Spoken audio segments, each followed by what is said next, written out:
পেরুর রাজধানী লিমায় সরকার বিরোধী বিক্ষোভকারীদের সাথে পুলিশের সংঘর্ষ হয়েছে। প্রেসিডেন্ট দিনা বালুয়ার্তের সরকারের বিরুদ্ধে ক্ষোভ প্রকাশ করতে গিয়ে শত শত বিক্ষোভকারী রাস্তায় নেমে আসেন। পরিস্থিতি নিয়ন্ত্রণে আনতে টিয়ার গ্যাস এবং রাবার বুলেট ব্যবহার করে পুলিশ। বিস্তারিত নাইম আহমেদের ডেস্ক রিপোর্টে। ওয়ালটন এখন দেশের সীমানা পেরিয়ে পৌঁছে গিয়েছে 50টিরও বেশি দেশে। ওয়ালটন, ঘরে ঘরে, বিশ্বজুড়ে।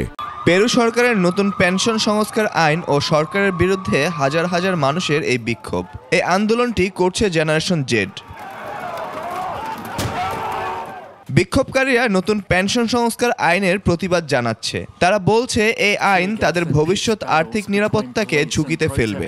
এছাড়াও প্রেসিডেন্ট দিনা বলুয়ার্তের সরকারের বিরুদ্ধে দুর্নীতি এবং রাজনৈতিক অস্থিরতার অভিযোগও রয়েছে। নানা কেলেঙ্কারি এবং ক্রমবর্ধমান অপরাধের কারণে প্রেসিডেন্ট বলুয়ার্তের জনপ্রিয়তা উল্লেখযোগ্যভাবে কমেছে। বিক্ষোভকারীরা মনে করেন সরকার এসব সমস্যা সমাধানে ব্যর্থ।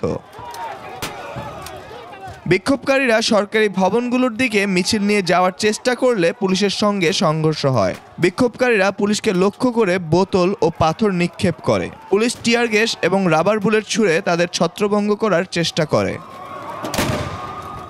পুলিশের তথ্য মতে তাদের অন্তত 12 জন সদস্য আহত হয়েছে।